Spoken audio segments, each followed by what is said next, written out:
think you're free, you ain't free, not like you used to be. Big brother, he knows where you go, he knows where you've been. CCTV, satellites, and drones cruising the blue. They're out there and they're watching you, yeah. Careful where you go, careful what you say. Big brother, he ain't far away. Careful what you ask, careful what you do. Big brother, he's watching you, everything you do. Big brother, he's watching you. Hi, you guys. Welcome back. This is Richard Sachs. This is Lost Arts Radio. It's nice to see you again. And in the middle of all the things that are going on in the world right now, and when we're actually recording this is right a few days before the election of our very first celebrated communist Chinese president, and it's a really big deal. And by the time you hear this, it'll probably already be after that. So we wanted to talk about a bunch of things. And one of the things the new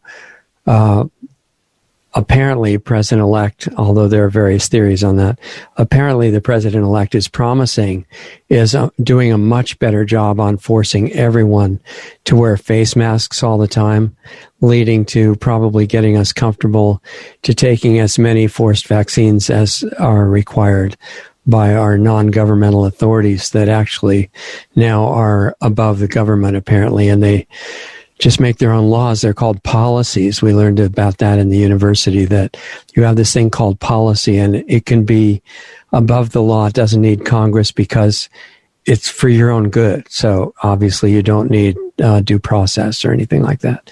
So what's being promised is kind of an Orwellian situation.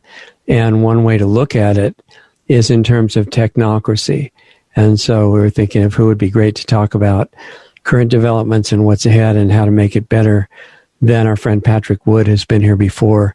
And Patrick is the creator of a site called Technocracy News and Trends at the address technocracy.news, and the author of at least 4 books that I can think of, latest being Technocracy, The Hard Road to World Order.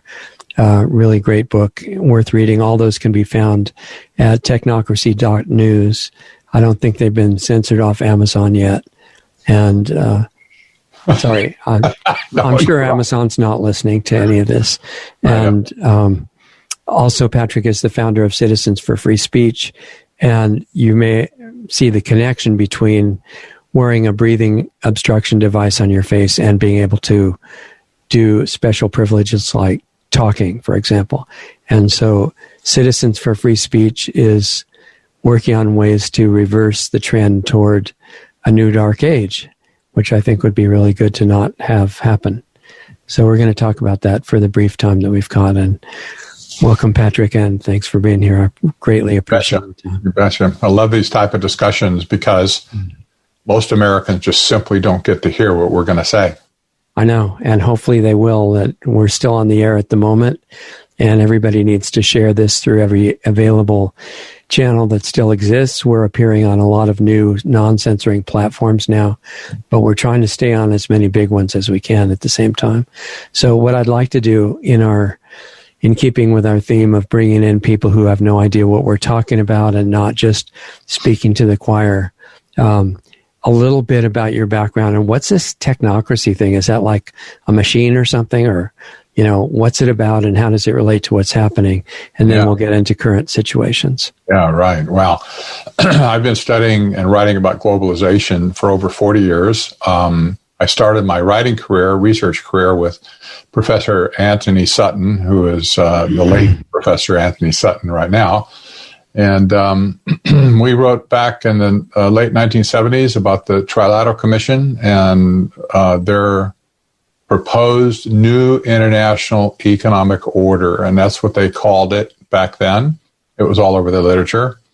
Of course, when we reported on what they had written in their own literature, they themselves immediately branded us as being conspiracy theorists. I said, all we're saying is we're just writing what you wrote, and so you don't like that when it's exposed to the light of day. But Professor Sutton was able to get all the documents that they wrote in the early days, all the journals and papers and so on, and it was a gold mine. We just reported on that. The new international economic order that was talked about back in those days are basically what we have today. This is what you could look at the Great Reset, for instance, that the World Economic Forum is proposing now. This is essentially what was envisioned back in 1973. It was a turnover of the existing economic system into a new technocratic economic system. I'll explain that in a minute. But this plan has not changed. And all over these years, we've had some subtle differences maybe that have kind of emerged and shift a little left and shift a little right. But it's all been the same system. Where this all started was this whole idea of technocracy was back in the 1930s. And it was proposed by a group of engineers and scientists who happened to be at Columbia University at the time.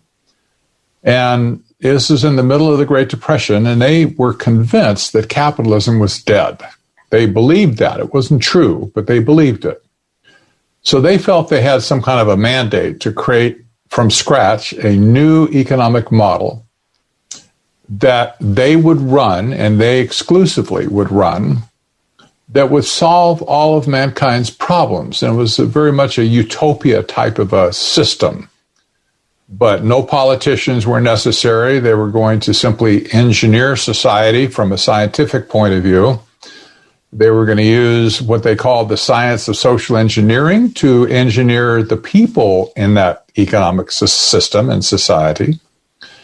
And they felt that since all people's needs would be met, that they would be all very happy and get along with each other, and there would be no conflicts of any kind, et cetera, et cetera. Of course, no utopia has ever worked, and this one didn't work either. It was rejected by the middle 40s. But it came back to life with the formation of the Trilateral Commission in 1973. And this is a historical fact that's missed just about by everybody, but it's easily documented, I have to say. When Zbigniew Brzezinski, the co-founder of the commission with David Rockefeller, wrote his book, Between Two Ages, America's Role in the Technotronic Era, the technocratic era he envisioned was essentially technocracy. And Brzezinski happened to be a political science professor at the time at Columbia University. Guess what? Same place where technocracy was originally invented. And so when they said they were going to create a new international economic order, this is what they had in mind. It was doing away ultimately with capitalism and free enterprise altogether and creating a new resource-based economic system, to think sustainable development here if you want, that would be controlled and operated by them. In other words, they would control the resources, and they would tell people what they're allowed to make and what they're allowed to consume out of that resource pool. This ultimately gave way to the creation, thanks to the United Nations, of Agenda 21 in 1992. That went on to be updated to be called Agenda 2030 a few years ago. And this whole idea of sustainable development today, which you hear everywhere, sustainable this, sustainable that, we have to control the resources and yada, yada. All of this is an expression of historic technocracy. It's exactly what they said they wanted to do back in the 1930s. And here we are today as resources are being gobbled up by the oligarchic firms of the world and by land trusts, whether it be through NGOs or through the United Nations directly with heritage zones that they've declared all over the world. They're taking resources of the world offline to people. And people can't touch those things. Once they're put under the umbrella, they can't get at them anymore. Private property has always been on the chopping block with technocracy. They believe nobody should have private property. Well, America was built on private property. That's why our economic system is great. But they believe... Let me just interject a question, Patrick. When you've used the word "they" a lot, as the people that are going to be running this system. Yes. And if I understand you right, that's a group of academics primarily that have come up with this idea of the system. And how would we decide, or they decide, who gets to be in that group of bosses? Well, they and they alone apparently decide that, who's going to be in charge. Back in the 30s, they actually created an organizational chart that looks very much just like a modern org chart that a corporation might have, with the president, vice presidents, and directors, and so on, supervisors.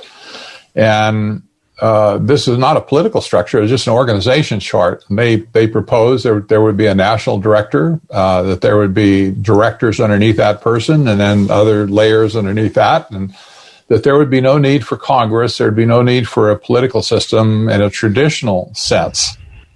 In fact, because it's a company, not a government, right? Basically, that's about right. We could say it's a company, but it's probably a group of companies, actually, in a sense that the oligarchs that are pushing for this now. You could look at the World Economic Forum. Virtually anybody, any company that belongs to the World Economic Forum is part of this group. They're calling for the Great Reset right now. Yeah. And a great rebuilding. Now, most people have no idea what that means. They haven't heard the term. It's not on the mainstream news, to my knowledge. It's not. It's on their website, however. You can go to weforum.org. You can just read it in plain black and white English. Well, like any language you want. They have all the languages translated. You can just go there and read what they say, and you don't need anybody to tell you what they said. It's very clear. They're intending to flip the economic system of the planet away from free market economics and into the system that should be called technocracy. It often isn't these days, but it should be called technocracy. Sustainable development and technocracy are functionally equivalent. Okay. All right. So the idea is you get rid of competition, you get rid of dissent, you get rid of free speech, you get rid of unauthorized ideas, and the result is world peace and happiness. Well, that's the promise, of course. Yeah. Like the United Nations says their first sustainable development goal that they created at 2030 Agenda meeting is to eliminate poverty everywhere. Yes. Well, who's for people being poor? I'm not. I don't. I feel bad for somebody that's living on the street and gets $2 a day or whatever. I mean, that's really bad. But we've had the poor with us for a very long time. And the United Nations says we're going to fix that. We're going to eliminate poverty everywhere by our economic system they call sustainable development. But in fact, ever since they started this, global poverty has gone up, not down. And that's not a coincidence. It's the policies that they're putting in place impoverish people instead of empowering them.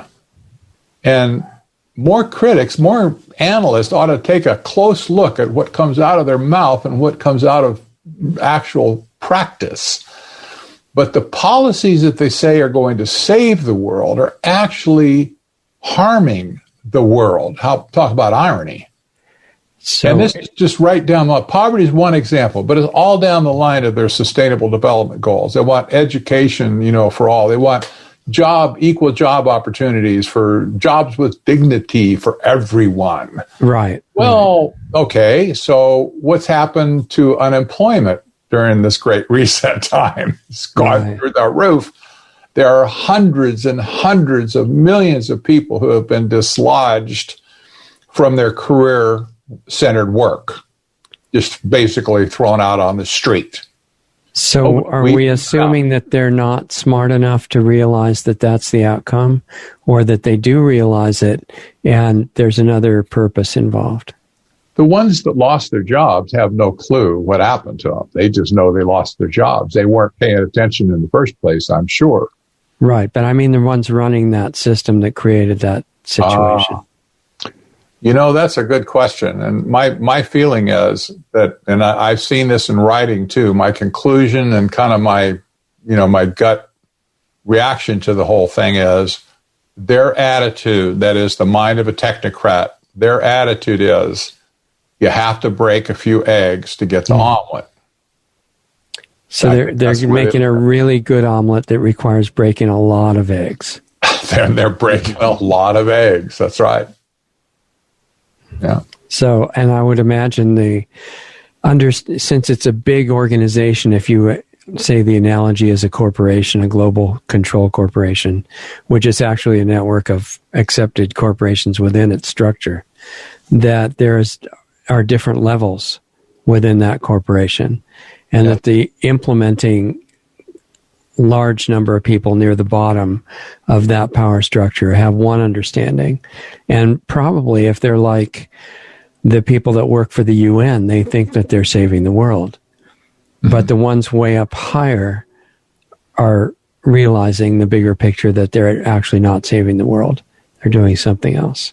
I'm sure that there's a group at the top that get that picture.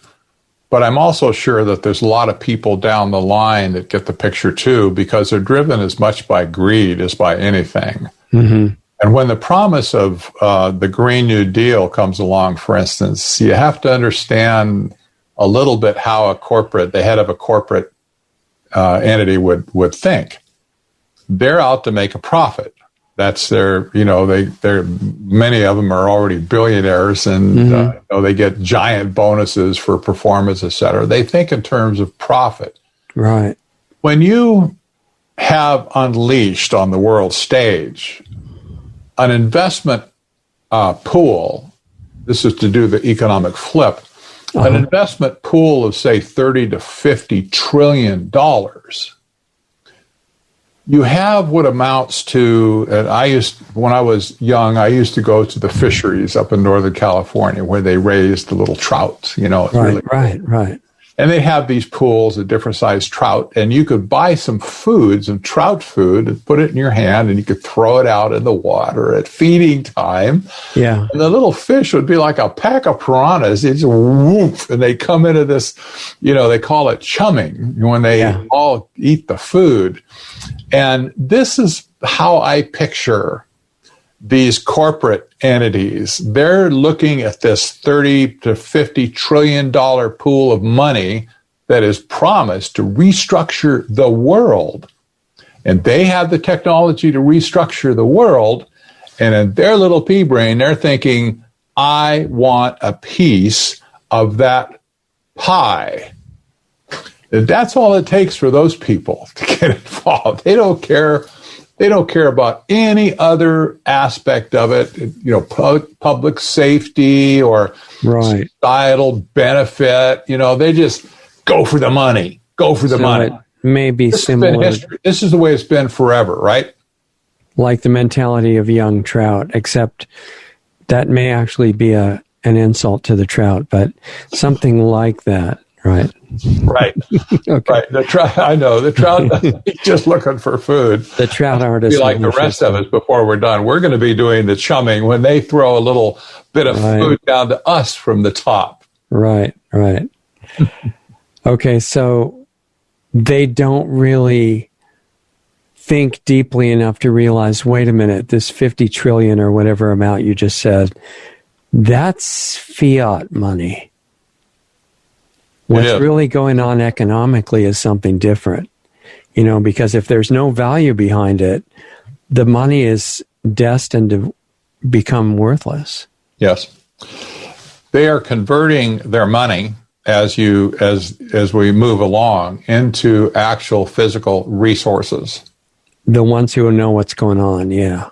The ones who know what's going on, and even the companies, downline from them that are participating for one piece of this pie or another, they're accumulating resources to themselves, whether that be real estate or mining or oil or something solid. Yeah, stuff like that. But it also could be intellectual property rights as well. That's property. You see, that's real property. So for the good of humanity, the technocracy also ends up owning everything. That's right.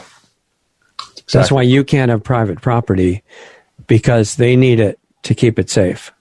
Well, they need it. That's right. They need to have it in a global common trust. Yeah. And the idea, by the way, the structural idea is just that, a global common trust. You'll find that language used at the United Nations. Of course, they don't say specifically, well, who are the trustees actually going to be? Because having a trustee or a trust means that it implies that there's not a direct owner. But they don't actually need, many of them, in the end, don't really need direct ownership. All they need is access to the resources. Right. You and I, if we had $100 million between us, you and I will never be able to do anything with those resources, no matter how much we beg. But if you are BP or Shell or General Electric or Siemens or whatever, say, hey, I need to have some rare earth material mining, whatever. I need, oh, yeah, sure. Here, we'll give you a permit for that. Go out and do it.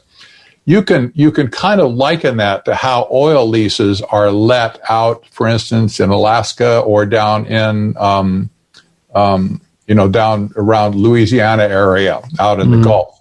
Mm-hmm. You apply to the government, who technically owns and controls those properties. You pay them a huge fee, and they let you go out and drill a gas well. Right, right. And you get the profit off the gas well. You make tons of money. And that's kind of the way the UN would envision this global common trust. Somebody will say, well, it's all protected here, but, you can get permits to get in and get the stuff you want. Right. Well, I know on the World Economic Forum, what I heard so far about it is that if you want special privileged luxuries like a house or clothes or things like that, you won't need a car because you'll be taken to any approved place you want to go. But if you want things like right now people own, you rent them, right? And the requirement is you have to be happy no matter what you do. So there won't be any more stress or unhappiness in the world. The World Economic Forum actually floated a video of a young woman who testified about how she owned nothing and was very happy with her life, that she owned nothing. And everything was rented. Her clothes were rented. Her cooking utensils were rented. Her place that she lived in was rented. Her transportation when she needed it was rented. Yeah. She owned nothing. And it envisioned a world where if you had a recipe that you wanted to cook that required, say, a Dutch oven, you didn't have one. Right. You could put that into your recipe and it would be delivered by drone to your door, and then you'd send it back the next morning when you're done cooking. Right. Oh, man. Now, just think about this just for a minute. This is the utopian vision that they offer. Oh, it's going to be great. You're going to love it. You won't have to worry about fixing anything, responsibility, nothing. Right. You don't need to own anything. But here's the question. Who does own all that stuff? Somebody has to own it, right? If they're going to deliver a Dutch oven to your door or a evening gown or whatever, somebody owns that property. Right.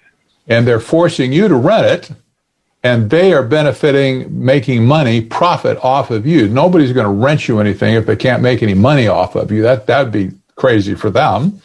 So this whole argument falls apart with that simple question. Well, so who does own all those things that everybody's going to rent?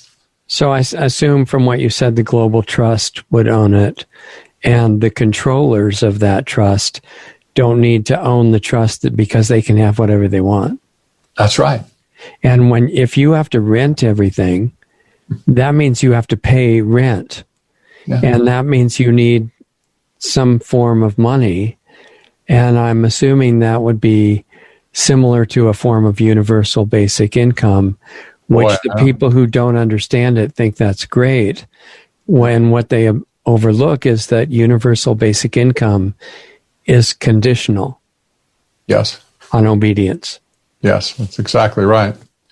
It's exactly right. Universal basic income is making a huge splash right now. It's another marker of technocracy. They promoted that back in the 30s, exactly like that.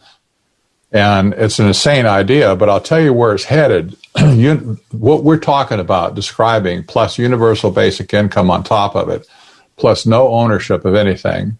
Right. I would challenge anybody listening to this and anybody else ask the question to somebody else. Tell me how this is any different from, even in our country, our historic slavery. Tell me how it's different from slavery. The slaves, back in that darker part of our history where slavery was a thing and where people were slaves, most were black, not all. There were some other people, some whites that were slave too. But when you were a slave on a farm, a ranch, a plantation, you didn't own anything.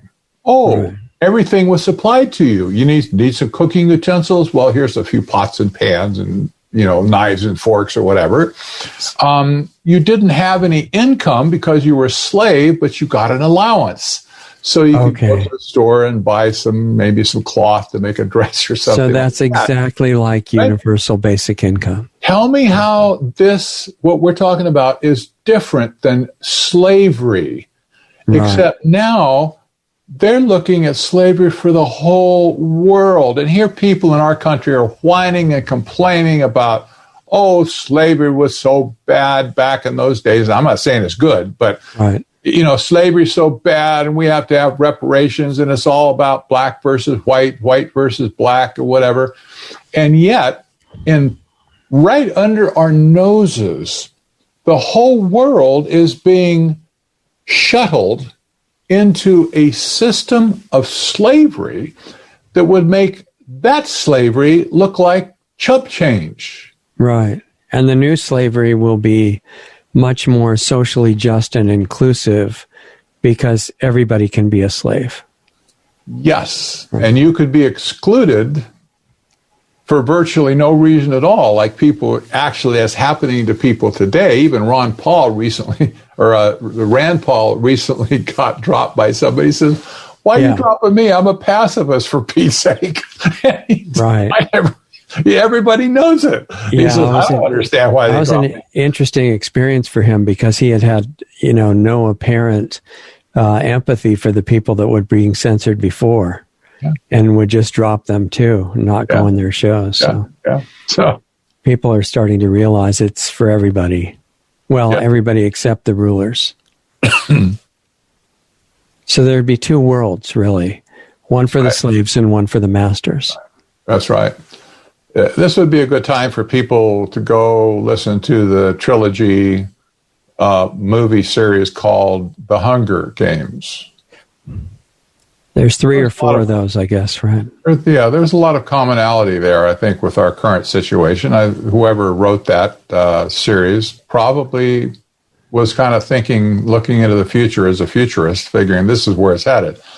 Right. But you could also go back and read Brave New World. Same thing, Aldous Huxley, 1932, same year that Technocracy was invented at Columbia.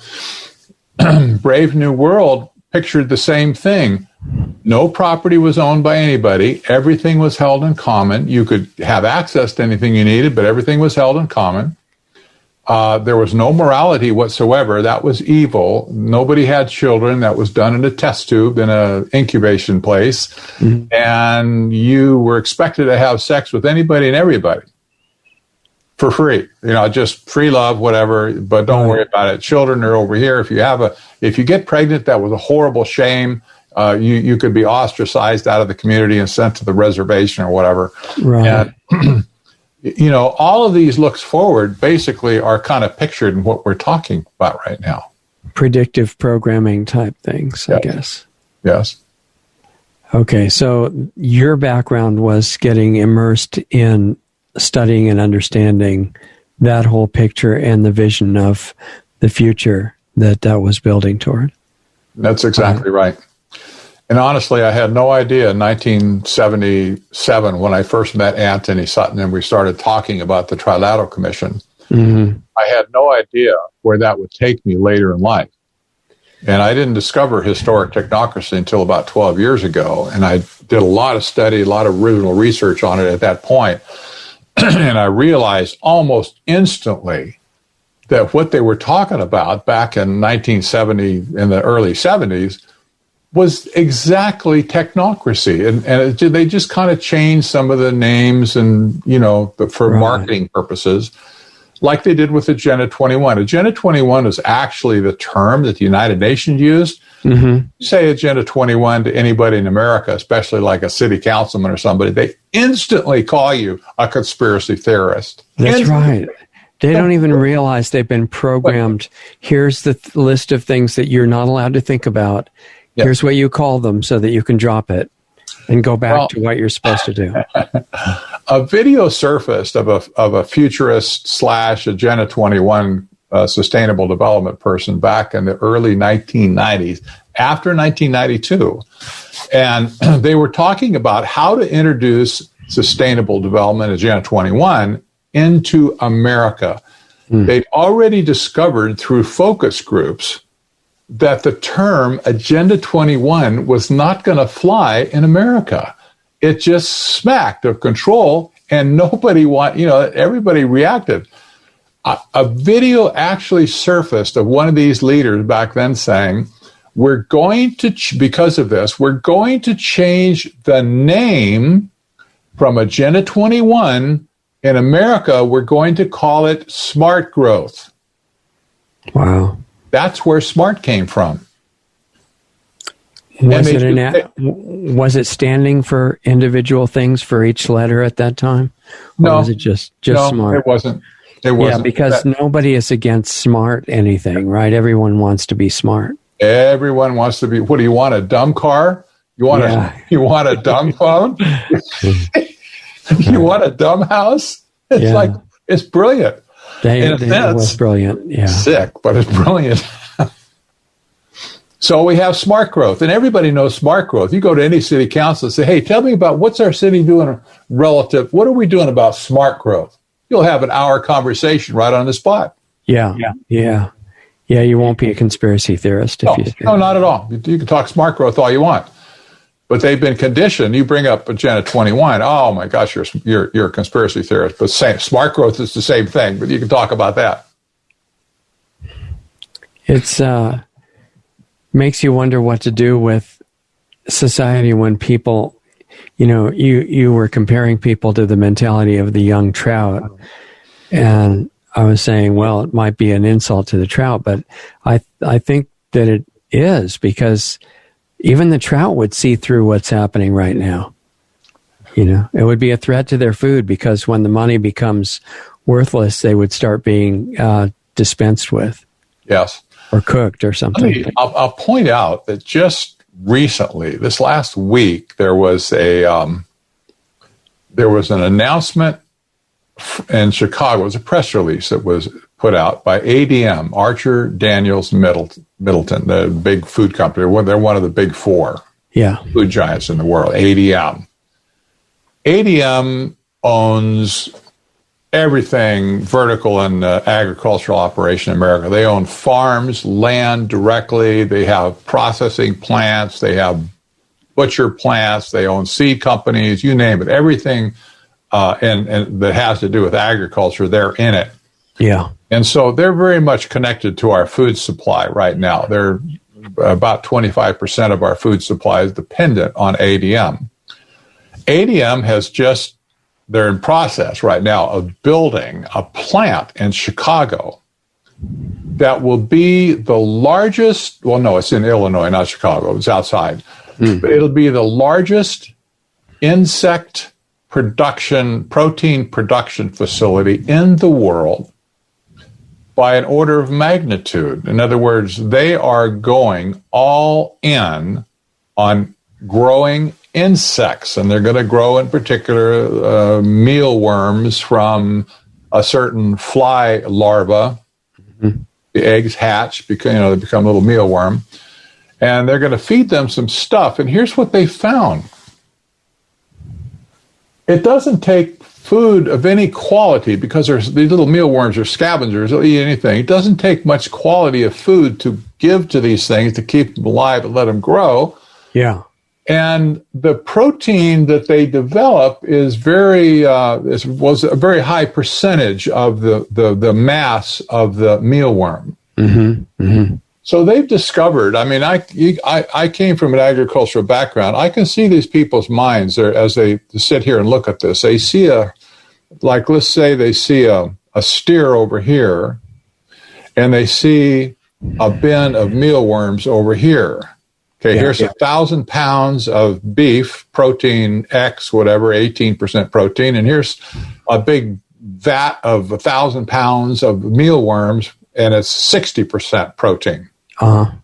Ooh, now they start figuring out what's the cost per pound of protein. Right. Yeah. The mealworm wins. So I know in their mind, they're thinking, look, we can charge them the same price for the protein that we charge for the cattle, but the profit for the is steak a lot that gets higher. to your table. Right. And we can cut our costs down to the bone by growing protein from insects and then making it into everything, you name it. And the you name it is already here too. I saw a picture I think it was in the UK supermarket where they're promoting insect burgers. Well, plus it's already been proven to be healthful on small lizards. So they're doing really well on a 100% insect diet. Yeah. So, this has been the United Nations has been pushing ever since Agenda 21 was born. It's in the documents back there. It's in the original biodiversity book that they created. That ranching and red meat production and pork and everything else is absolutely out. As they say, it's not sustainable. You just can't do it anymore. So they've been pressing the agricultural and the ranching industry especially out of existence if they could. And they have been promoting this insect protein business for at least 25, 30 years openly. Not new. So the United Nations is behind it. Now they've got ADM involved, thinking that's a great idea. We can make a lot of protein for the cheap and sell it for a nice fat profit. And plus we own it and it's intellectual property. We can claim because they'll genetically modify the flies. They will. Oh, yeah. So that's going to be their proprietary intellectual property. Nobody can touch it. They can make this stuff forever. So the people who are hoping for organic mealworms are not going to be satisfied. There won't be any such thing. Right. It'll be an oxymoron. So one of the big helping factors for this new industry is you just create food shortages by shutting down all the businesses. You got it. Right. Yep. And people will be really interested in any kind of food. They'll be interested. One of my readers, I hate to even mention this article, but one of my readers responded to that article on insect burgers that I posted on technocracy.news, and they said, sounds like Soylent Green to me. Yeah. I watched that movie. If your listeners don't know what I'm talking about, go search for Soylent, Soylent, Green, and go see the movie. It's on, I think it's on YouTube and a couple of other places. Yeah. Charlton Heston movie. Great movie. Great acting. So they didn't show what led up to the Soylent Green, and the mealworms were one step on the way, I guess. Probably. Yeah. Interesting. So looking at what's going on in the world right now, one of the aspects of it is the transition into a technocracy with smart everything and totally controlled society. Yes. And the shortages of things leading to public receptivity to a great reset. Because they don't want to starve to death, and they figure it couldn't be worse. That's right. Especially since the bosses and the media are all saying it's going to be utopia. Yes. And in a way, it's a sophisticated technological form of communism. Right. Right. Well, I'll tell you, it's collectivism. No, well, that's not even the right word. It's not really collectivism either. There's no appreciation in technocracy for any kind of I don't know what word to use here exactly. There's no acknowledgement of human superiority over plants and animals. Mm-hmm. And so humans are viewed on the same scale as plants and animals. They're just something to be managed on the surface of the planet. Right. Anything goes. Well, what techniques do you use to manage plants and animals? Well, you can do the same thing to humans. This is an anti-human agenda. You could say communism was anti-human. In a sense, a lot of people died, but even in communism, it was men ruling over men. Here you have the algorithm ruling over men. It's different. Robots in charge, basically. The robots and the AI are in charge of managing society. And AI is just a robot without a synthetic body. That's exactly right. And in some cases, they do have a synthetic body, but yeah. Yeah. Like the enforcer algorithms. There have been books written on the anti-human nature of scientism and technocracy and transhumanism, too, for that matter. That's part of the mix here. Right. World Economic Forum writes about transhumanism all the time now. And by the way, it's interesting, just a sidebar. Yeah. People like the World Economic Forum, the giant companies, the IBMs of the world.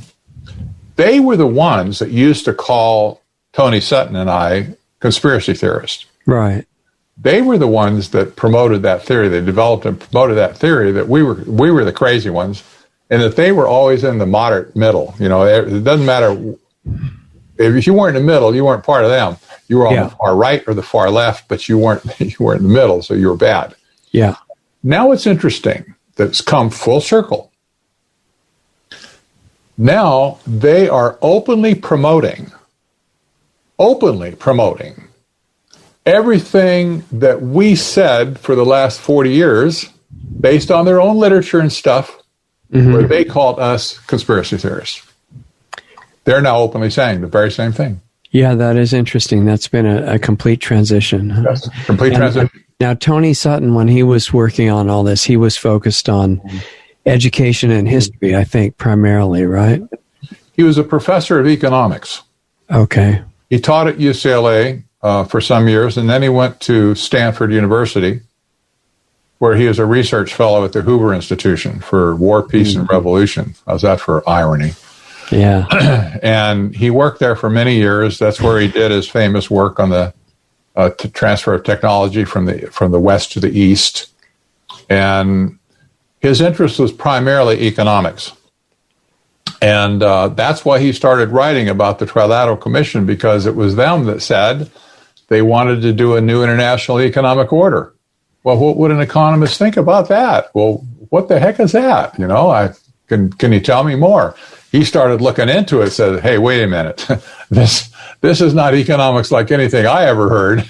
And so he dug into it, started writing about it, and it got him kicked out of Stanford altogether. I can imagine, because they booted they're actually what they seem to be doing behind all the complex terminology is detaching the vehicle of money from anything tangible and giving themselves complete control over it. Because then instead of a symbol of physical wealth, it's actually a mechanism to rebuild society. Exactly. This control over energy business has been going on for a long time. We know that, for instance, the Rockefeller dynasty controlled all of big oil back in the 1900s, early 1900s especially. They've been involved with this all along. And, of course, David Rockefeller, who co-founded the Trilateral Commission, he was a big energy guy, too. He's an heir to all that. And today we see control of energy through killing off all the fossil fuels in the world and bringing on alternative energy that can be part of the smart grid. There we go, smart again. Right. Controlling energy. But some people will remember, maybe a little bit closer to my generation, will remember that in the middle 1970s, there was an energy crisis. Yeah, I remember it. The price of gasoline went from like 25 cents to $2 a gallon. And I remember lines around blocks to get in a single gas station because there was such a shortage. And they came up with all the propaganda of why there was a shortage. Well, we're going to go bomb Saudi Arabia or something. I mean, they had all these other propaganda things that were coming into play. It was so phony that Tony Sutton wrote a book about it, about how it was contrived, total propaganda program. And there really, in fact, was so much energy, they just didn't know what to do with it. But they ratcheted the system so that they could use it to declare an energy shortage and try to take action. So was the contrived shortage to prove the theory behind peak oil that we were running out of energy? So Absolutely. So for more control, basically, to solve it. For more control. And at the same time, they began to promote global cooling as being the scourge of humanity, and we're all going to die. Yeah, that was going to freeze everybody, right? And everybody's going to freeze to death. Yeah, it was. Well, that didn't fly either. So by the end of the 1970s, or at least the early 80s, their whole thing fell apart. The energy plus climate. They tried to use those two things to get their agenda established right away. They couldn't do it. It must have been so stressful for those guys at the time. Oh, I just, Yeah, I know. Okay, so one of the things that helped them get back and feel good about what they're doing and that they could still succeed was, what if we create, instead of global cooling, what if we create a terrifying pandemic? Yes. Right, that could really do it. A pandemic would do it. And the thing about global warming, it ran out of steam when poor little Greta Thunberg couldn't get a rise out of the United Nations with her horrible speech where she said, shame on you, you people. Exactly. I want your house is on fire. I want you to have, whatever, get with the emergency. They ran out of steam. And I think my feeling, again, just looking at the mindset of these people, my feeling is somebody got the idea, we're beating a dead horse here.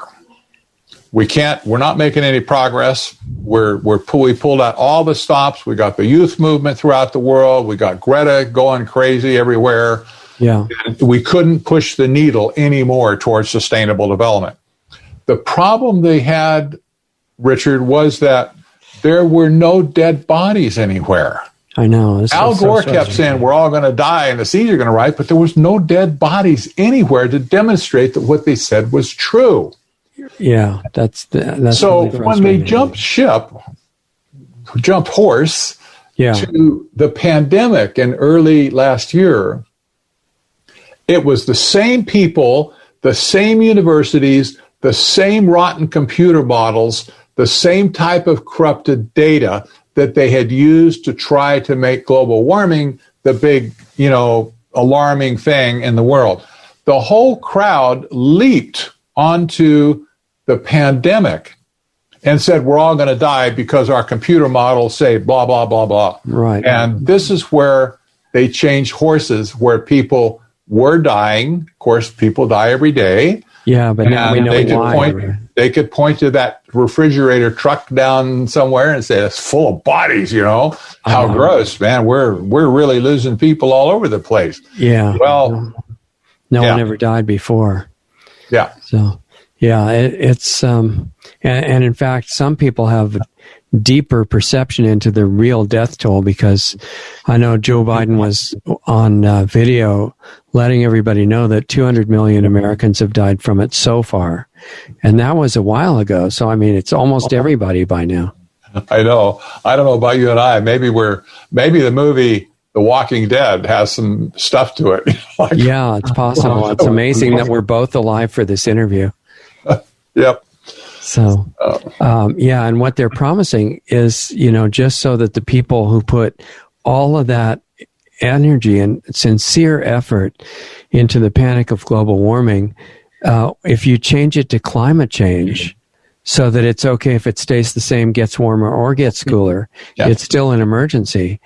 The new administration apparently coming in, if nothing miraculous happens before, is claiming that they will implement the policies to save us from climate change.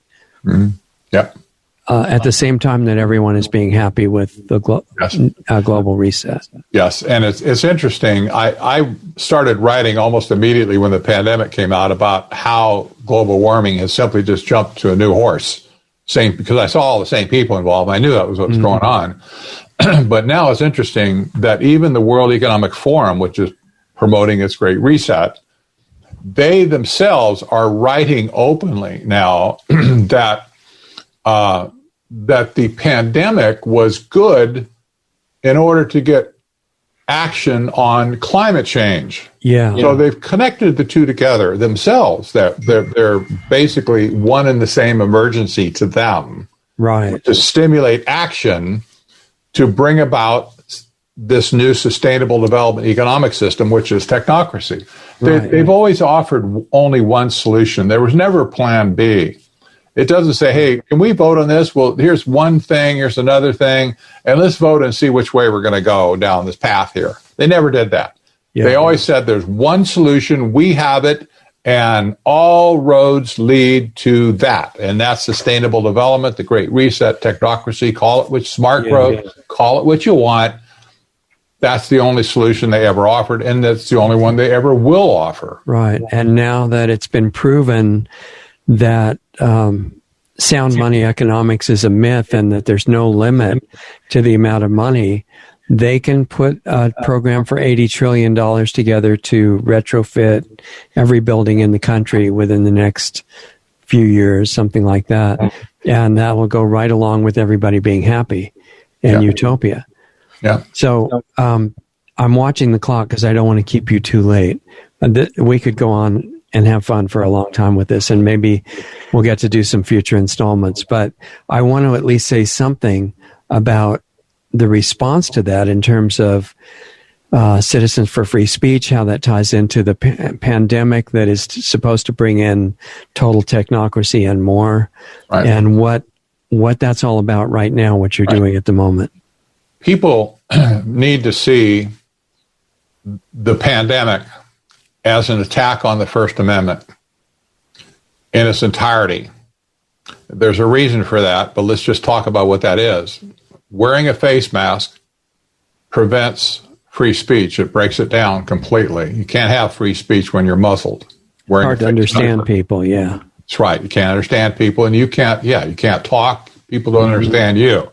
Right. When you're socially distancing, you're not assembling. You can't assemble. And how many localities in America have said, well, you can't have more than 10 people, in one place, or you can't have more than 50 people in your church or whatever. Well, churches are under attack as well. Then you have all the massive censorship that's going on against free speech, for one, directly, and then also freedom of the press, where people are being disappeared. Like whole companies like Parler had just been buried 6 feet under. Right. And this is an attack on all 5 of the elements of the First Amendment. The purpose being, this is a revolution. I said this is a coup d'etat from day one of this pandemic, but they have pulled the trigger now. They said, we're going for it. This is our time in the sun. Mm-hmm. Every revolution in modern history has always started out by taking over the radio stations, the newspapers, and the TV stations. Every single one. It's happened in South America too, but it happened in Germany, it happened in Russia, and any other revolution, Marxist revolution, especially around the world, Mozambique, Rhodesia. I mean, go back to all those. The first thing they did, they came in and they took over all the media so that people could not communicate. Once people could not communicate, they were completely neutered. They could do nothing. They were helpless at the hands of the oppressors that were going to take over and then do things their way. This is what's happening with the First Amendment right now, which guarantees that we have the ability to communicate with each other. And the First Amendment is all about communication. Everything in the first, all 5 points are about communication. You say, well, how's religion got to do with communication? Excuse me, but when people go to church, they go to pray, that's communication with God. Right. I mean, that's Right. pretty simple. Right. Well, what about, wearing a face mask? How does that violate my First Amendment rights? Basically, it just nullifies them. It just, you cannot be understood if you're wearing a face mask. And I think it's important to put in here that those are unalienable rights. Those are unalienable rights. That means that even if the pandemic were real, they can't be taken away anyway. That's right. And the Department of Justice issued an interesting brief on that, too, that says exactly that. That just because there's a pandemic does not mean that the First Amendment is nullified. Right. So here's the serious point. And this is what Citizens for Free Speech is all about, to try and defend and preserve the First Amendment in America, our right to communicate. Yeah. If we lose the First Amendment, Richard, we have lost everything. Right now, everything will be gone. And we're hanging by a thread as we watch the President of the United States being banned for life from Twitter, as we watch a huge company with 20 million social media users, Parler, being murdered in plain daylight by companies who clearly just want to get rid of the competition. Mm-hmm. And the First Amendment is just about done, even as we're making this video right now. Right, right. This is so serious, Richard. I just can't tell you how serious it is. I hate to be a pessimist or bring bad news or whatever. Citizens for Free Speech, as far as I can tell, is the only national organization in America that is dedicated specifically to defending and preserving and helping people exercise their First Amendment rights, not Second Amendment. I'm all with that, but it's a different project. That's a different project. And the framers of the Constitution understood that if communication was denied to the people, the Second Amendment comes into play. Right, but you're supposed to exhaust the first one first. They understood that. Yeah. The talk is better than killing people, and I agree with that. Yeah, definitely. But everybody's been attacking the First Amendment now, and we just saw it shift into high gear when this great panic of 2020 hit. Yeah. And it's still really underway right now. It's really tricky when the free press is an idea that's protected as well.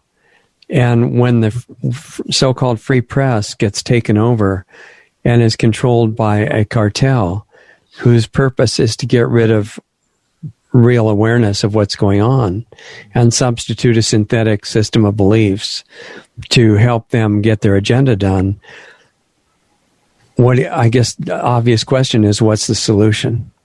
Yeah. The only solution we have right now, our last line of defense, is our local communities. Mm-hmm. You can think global, you can think national all you want, but you better act local. You just stop acting nationally, act local at this point. Okay, so CFFS, what does it want to do locally? Well, we want to get people involved in their local civic structure, however that might be, city council, the various boards, the school boards, water boards, fire boards, involved with the media locally, whatever media representatives there might be, and other civic leaders and stuff. This woke culture, you see, that's producing all this bad stuff up at the top, this is impregnated into every community in America. Right. And there are people in every community that are so stuck on this stuff that they would be happy to run up to you in a store if you didn't have a mask on and chew you out and just rat on you. How dare you, you selfish person, blah, blah, blah, blah, blah. Yeah. And there's people like this in every community. We've all probably run into them at one time. They're a product of the fake media, right? That's the purpose of taking over media. Yeah, exactly. And education, of course. So yes. cool. And entertainment. Yes. Right. So I think one of the things that makes people hesitate, and I wish we had another few hours right now. If you have time to come back for a sequel in the near future before we're banned, I think that would be really good. But what I wanted to say, just in summary, in brief here, is that people are hesitating to get into government if they're good people because some of them are starting to realize it's controlled by a system that's basically a super mafia, where the people that pose a threat to the cartel are intimidated, blackmailed, or killed. And they think that doesn't sound very much fun, and it's permeated down to the local level to some extent. Yeah. So that you'd have to go in knowing that and with an idea of how you're going to deal with it. Right. That's right. I'll tell you, every community needs to have citizen leaders rise up who are really concerned about the citizens of that community. Right. And get a seat at the table. Our director of training, by the way, Mary Baker, wrote the book called Citizen Ninja Stand Up to Power. She's doing the training for us, designing the training as Citizens for Free Speech. She says this: if you don't have a seat at the table, you are what's on the menu. That's a great way to put it. Yeah. So, since we're basically at the end of the time, let's summarize what projects Citizens for Free Speech has going and how people can get involved, what sites they need to be aware of, and how to stay in communication. That's exactly, and thank you for that. Citizensforfreespeech.org. Spelled out, right? All spelled out. All spelled out, no dashes or anything. Just Citizens for Free Speech.org. Okay. What you'll find there is a volunteer program. Not everybody volunteers, but you can. We produce weekly or bi-weekly press releases. We're writing blog articles that are getting posted in all kinds of places around the country. We're doing tons of interviews, on media interviews. We have a publicist who's working very hard to help us get a platform and get word out to more citizens. We need to involve more citizens. We're providing training right now on reteaching people how to communicate with family, even with family members that have been pushed away for all this panic stuff, and also how to operate within their civic arena in their own local communities and stuff. Does that include running for office? That's right, including running for office. Communication really is where it's at right now, and this is what the First Amendment is all about. So we help people build a defense for themselves as well against wearing a face mask. We've had a lot of success at that, and we also have had a lot of success about educating people on the negative health impacts of the face mask, wearing face mask, and so. We've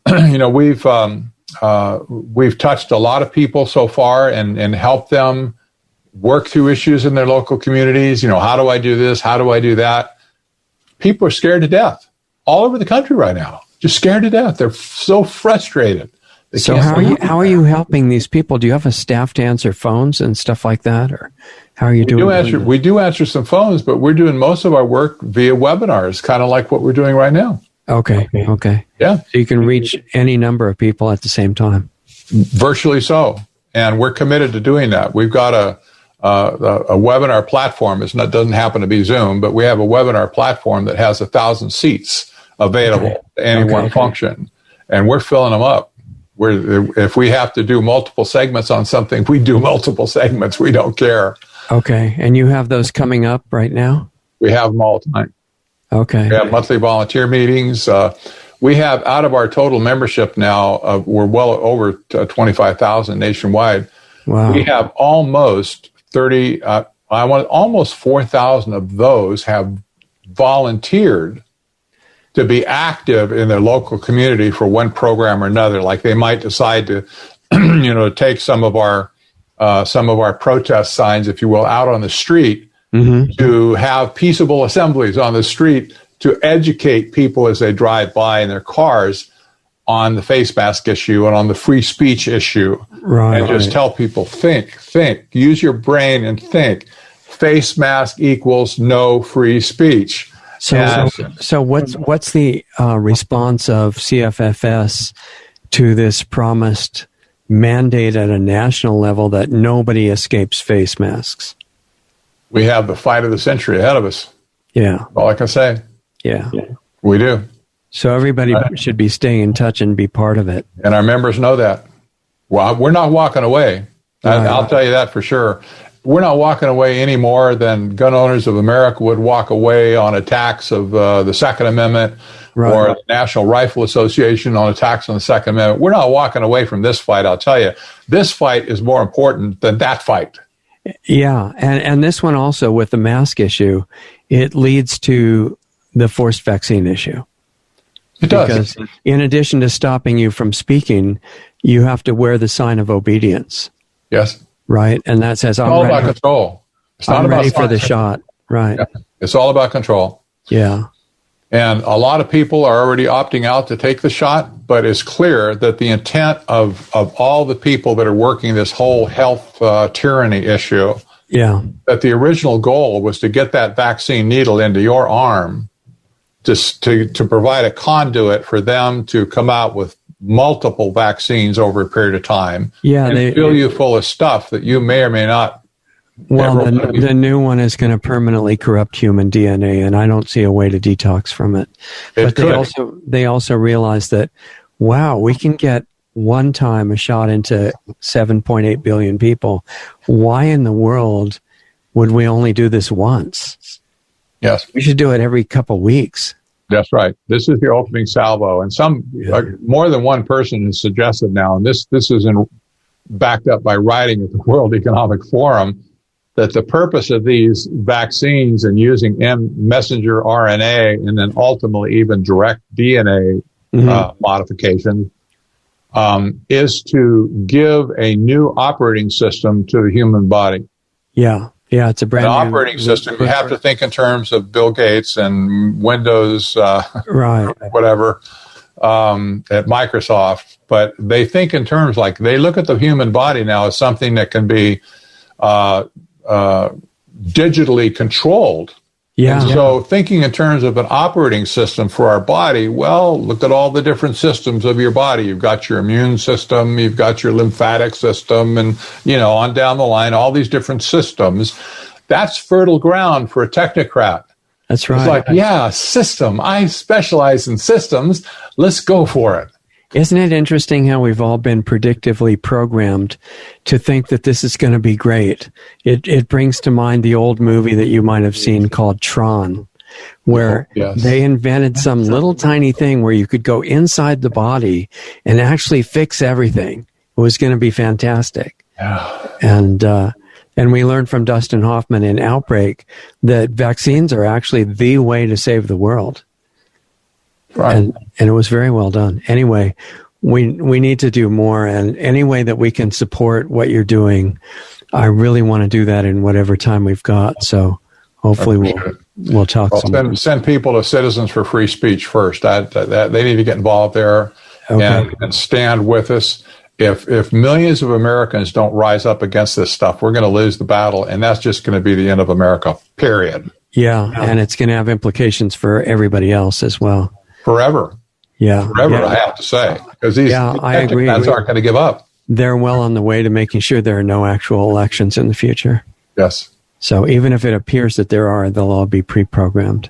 That's right. So okay, well, we got to do some more, and we'll support you. So hold on, and we'll say goodbye in the break here. Okay, you guys, that was Patrick Wood, and I think he's doing great work. His books are really worth reading, and I've enjoyed them.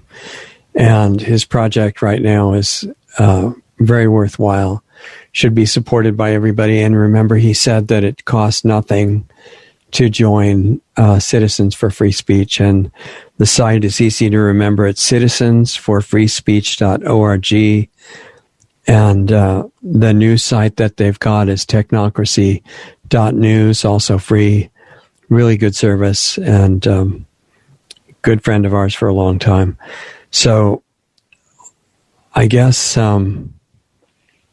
what I would say is I agree with him, and as long as we've got whatever time we've got between now and when these things get either completed and we can't talk anymore, or they get thrown out, which is hopefully the outcome that will happen, we should use our time well. And I would say that the first priority there is taking care of ourselves in terms of getting our health back to the greatest degree that we can, learning what real health and disease, how that works, and how you can recover as much of your health as possible based on your current conditions and how long you've been doing certain things, and stop eating junk food, start exercising, get sleep, get sunlight, get all the things that you need, change your attitude so that you're not running around in a bad mood all the time, because that has a definite effect on your physical health. And the reason that your physical health is important is, of course, for anything that you want to do physically in the world, you need your body. But the other thing is it affects your emotional state. It affects your clarity of thought, how well you can think. It affects your internal work of consciousness, which is really where the most powerful part is located. And the physical stepping stones to being able to do that internal work really help and make a huge difference. That was the reason that we started Planetary Healing Club. If you want to find out about that, check it out at planetaryhealingclub.com. If you have questions about it, feel free to write to us at the contact forms on lostartsradio.com and lostartsresearchinstitute.org. Support us if you can. We don't have commercials, so if you think it's worthwhile keeping us on the air and getting on new platforms and hopefully doing the other projects that we have on hold waiting for funding, then you can support us at the donate buttons on lostartsradio.com and lostartsresearchinstitute.org, as well as subscribestar.com/lostartsradio. Remember, too, this is our Sunday show, and we have a Saturday afternoon show, U.S. time, 4:30 p.m. and 7:30 p.m. Eastern, 4:30 is Pacific time. And that's usually related to current events. And then a half hour after that show ends, which is an hour long, then we meet live, interactive, in person online for Planetary Healing Club. That's 6 o'clock Pacific, 9 o'clock Eastern every week on Saturdays.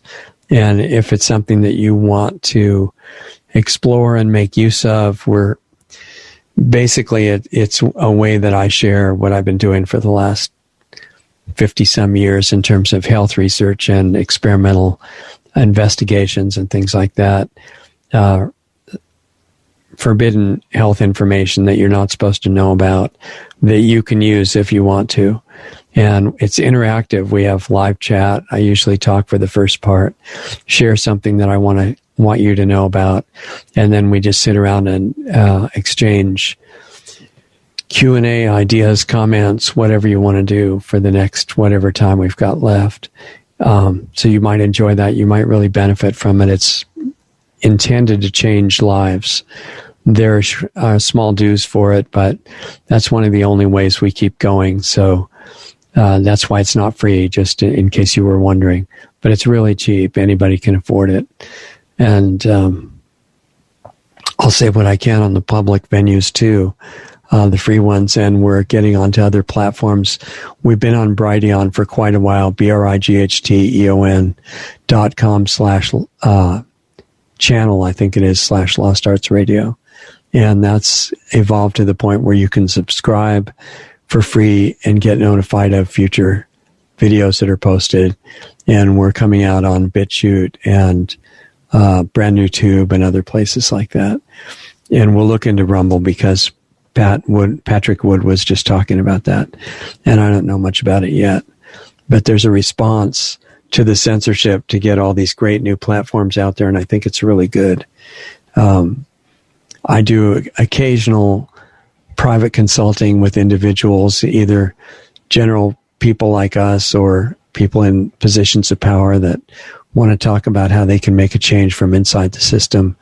I'll meet with you about that if you're interested, because I'm really talking to, I'm not segregating the people in the power structure and saying they're all bad. They're victims too, just like we're victims of that structure, and they think that they're doing something good. They've been indoctrinated through an educational system they don't realize is highly corrupted, and it is possible to wake up from that and do good from inside the position that you've got in corporations or government agencies, from local to federal to international levels. You've got a big responsibility if you're in a power position like that.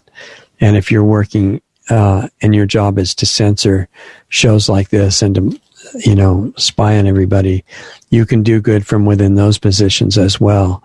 And I'd be happy to talk with you about how, because all humans are actually on the same side. We all have the same requirements, and everybody, including the people who are doing it by criminal activity, are trying to do what they think is going to result in them feeling good. And if you do it by intentionally destroying cultures and civilization and, going out enjoying hurting people, then it comes back on you. And this is something that, if you're in one of those positions, you would be really wise to consider, that it doesn't lead to good results for you, even though it looks like it will. What we do to other people, we do to ourselves, literally. And what we do for other people, we do for ourselves too, which is the way to turn it around and find out that you've got massive power. You're not the helpless, unintelligent, dependent being that we're told that we are. We're told that because the truth is the total opposite. And you've got abilities that you forgot, that if we bring those back, they can really help us turn the whole thing around and make things even better than they are negative right now. And that's a wide open possibility. So anyway, I think we're about out of time. Support us if you can. LostArtsRadio.com. Use the donate button. And there's free news articles and all kinds of videos, educational information. This is all supposed to be a public service. Our nonprofit is Lost Arts Research Institute, and the website for that is .org. There's a donate button there too, and some interesting information that you might want to take a look at. We're still on the major video platforms, as well as Brighteon and BitChute and the others that I mentioned. And to stay in touch with that, in case that status changes, stay connected at LostArtsRadio.com, and you won't lose touch with us. And I think that's about it. So thank you to Patrick Wood. That was great presentation on his part. I think everybody would enjoy staying in touch with his news site, technocracy.news, and the main message being, appreciate yourself, take care of yourself. You're an incredible asset for the future of the world, and respect it, take good care of it, and it will affect everybody else, even if you never say a word. It's so powerful. And we'll look forward to seeing you next time. Have a good week. Stay in touch. Email if you want, richard@lostartsradio.com. Always like to hear your feedback. And we'll see you here next time. Introducing Lost Arts Radio on Subscribestar.com. Just go to subscribestar.com/lostartsradio to find our rewards program, offering 10 different giving levels starting at just $5 a month. We offer incredible value for any rewards level, from extra monthly interview videos not available publicly to subscription-based Planetary Healing Club videos once, twice, or 3 times a month, to private counseling sessions with Lost Arts Radio host Richard Sachs, to tech help with me, Doug Diamond. We even have one option where you can be the star on Lost Arts Radio as our guest on a specially produced show just for you. We conduct an interview with you and broadcast it to our growing network and listenership. Our Subscribe Star levels are one of a kind and offer great rewards for any budget. Please help support Lost Arts Radio. We can't do it without you. With increasing censorship on many of our channels, we really need your support today to keep doing what we're doing. As Richard says, we're not even at survival level yet.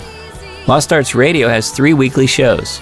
Lost Arts Radio Live each Saturday night at 7:30 Eastern, 4:30 Pacific, which is a live stream currently on multiple platforms in case we get banned from some of the larger ones. Right now, we're on 2 YouTube channels, Facebook Live, Periscope, which is Twitter, Twitch, and DLive. You can access these broadcasts by going to www.lostartsradio.com/live for all the links to those channels. The Planetary Healing Club meets right after Lost Arts Radio Live at 9 p.m. Eastern, 6 p.m. Pacific on Saturday nights. And our Sunday show with guests airs at 9 p.m. Eastern, 6 p.m. Pacific on Sunday nights on our Blog Talk Radio channel, our YouTube channels, Facebook pages, and on Brighteon. Be sure to sign up for our free email list just in case we do get banned on big tech's platforms. It's just a matter of time, really. They don't like the stuff we talk about, and they do not want the truth out there. In fact, they have already attacked us numerous times. Join our free email list so we can let you know where we are and how to access our shows. The sign up button is right on the top right on most pages of our website. The best starting point for all things Lost Arts Radio is our main site, lostartsradio.com, where you can find the hottest news selection videos that we curate just for you. Those are on the homepage and added to daily, as well as articles and breaking news about information you really need to know. Our show archives, the 10 most recent shows, are right on our homepage, as well as our Blog Talk Radio page at blogtalkradio.com/lostartsradio, or just click the All Things Radio Show tab right on our website. We're in the podcast directory on iTunes, and all of our shows except the banned ones are on our YouTube channels at Lost Arts Radio and at Diamond Disc. Our Brighteon page is really taking off, and we often have editors' picks videos right on their homepage. Visit brighteon.com/channel/LostArtsRadio. On our site, you can also access our free listener forum as well as sign up for the Planetary Healing Club, which is just $25 a month, where you get private access to a one-on-one interaction with host Richard Sachs and myself and the other club members who participate live. More info can be found at planetaryhealingclub.com. We're providing solutions in there to make the world a better place. Come join us. Stay tuned, because up next, you'll get to hear a really great song by an independent artist that we're doing our best to support. Go to lostartsradio.com/music for the full list of all the great songs and bands that we spin on our audio-only podcast shows. If you're in a band and want to submit a song for consideration for airplay on Lost Arts Radio, visit my website at diamonddiscaudio.com for more information about the music placement, mastering, and mixing work that I do. Thanks again for listening to and supporting Lost Arts Radio. We love having you as part of our family to learn, experience, and grow with.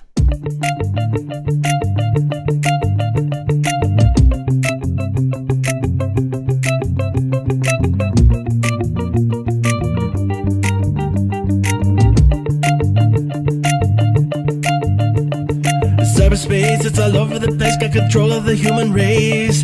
Big brother, he's watching you with the click of the mouse. He's in your house, he's in your phone, right there with you, wherever you go. Be careful where you go, be careful what you say.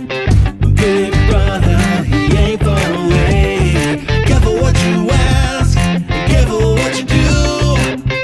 Big brother, he's watching you, everything you do. Big brother, he's watching you, he's watching you.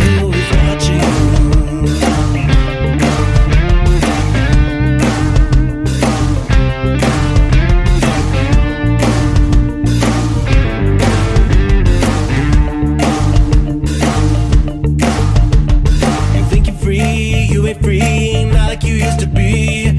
Big brother, he knows where you go, he knows where you've been. CCTV, satellites, and drones cruising the blue. They're out there and they're watching you, yeah. Careful where you go, careful what you say.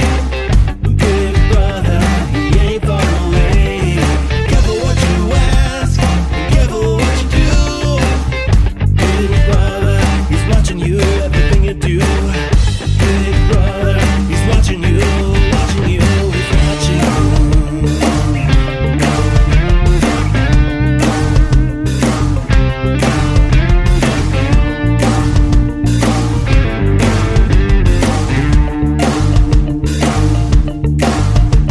Big brother, he's got you covered, he's got a globe, one giant probe. Do something wrong, Big brother will know. He knows what you did, he knows what you've seen. You can't hide, you can't